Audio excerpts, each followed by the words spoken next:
নাহিদ ইসলাম উনি উপদেষ্টা থেকে পদত্যাগ করে দলের নেতৃত্ব দিতে চান বা দিতে আসবেন এরকম খবর দেখছি টিভি মিডিয়াতে। আমি খুবই আন্তরিকতা ভালোবাসার জায়গা থেকে বলবো আমাদের ছাত্র বন্ধু সহযোদ্ধা এক সময়ের এবং আসিফ মাহমুদ, মাহফুজ আলম ওনারা উপদেষ্টা হয়ে আছেন।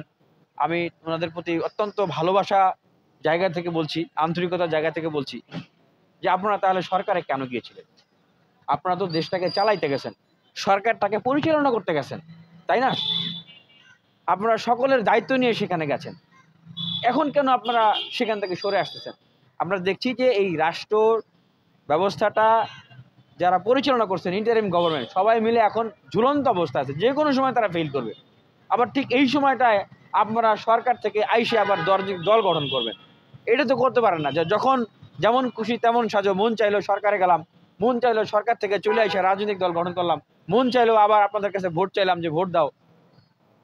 এইটা কেমন কথা? অবশ্যই আপনারা সেখানে যারা গেছেন একজনও পদত্যাগ করতে পারেন না। যদি পদত্যাগ করেন তাহলে ব্যর্থতা স্বীকার করে পদত্যাগ করতে হবে যে আমি ব্যর্থ, আমি পদত্যাগ করতেছি। আপনি যদি ব্যর্থ হন, ব্যর্থ লোক এসে আপনি আবার রাজনৈতিক দলের নেতৃত্ব দিবেন, মানে আপনার কোন নৈতিকতার ভিত্তিতে, কোন নৈতিকতার মানদণ্ডে? এইটা তো আপনি করতে পারেন না।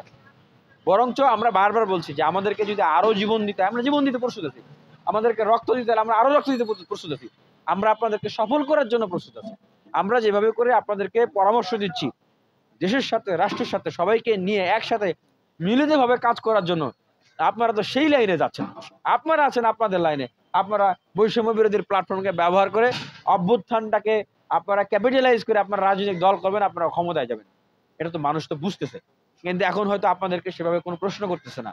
কিন্তু বৈষম্য বিরোধীর প্ল্যাটফর্মকে ব্যবহার করে এই যে বিভিন্ন জায়গায় কমিটি কেন্দ্রিক অন্তকন্দল হচ্ছে, কমিটি কেন্দ্রিক সংঘাত হচ্ছে, সহিংসতা হচ্ছে, মারামারি হচ্ছে, হ্যাঁ, বিভিন্ন জায়গায় টেন্ডারবাজি হচ্ছে, চাঁদাবাজি হচ্ছে, হ্যাঁ, এই বৈষম্য বিরোধীর প্ল্যাটফর্মের যে নেতারা, আজকে দেখলাম যে মংলা পোর্ট কর্তৃপক্ষের যে কর্মচারী, সেইটার তারা প্রধান উপদেষ্টা হয়ে গেছেন। কথা হলো যে ভাই, বিএনপি করলে দোষ, জামাত করলে দোষ, অমুক করলে দোষ, তমুক করলে দোষ, তারা ক্ষমতার জন্য পাগল হয়ে গেছে। তা আপনারা যে করতেছেন এগুলো দোষ না?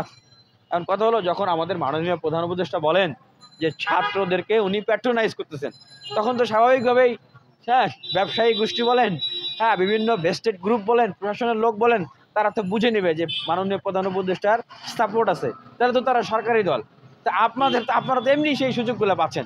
আপনাদেরকে তো কোনো জায়গায় কোনো প্রিভিলেজ পাওয়ার জন্য মারামারি ফাটাফাটি করা লাগে না, হ্যাঁ, কিন্তু অন্য যারা আছে তাদেরকে তো প্রিভিলেজ পাওয়ার জন্য মারামারি ফাটাফাটি করতেছে। এই জন্য কারো বলেন টেম্পো স্ট্যান্ড, এখন আপনাদেরকে কি বলবে জাহাজের স্ট্যান্ড।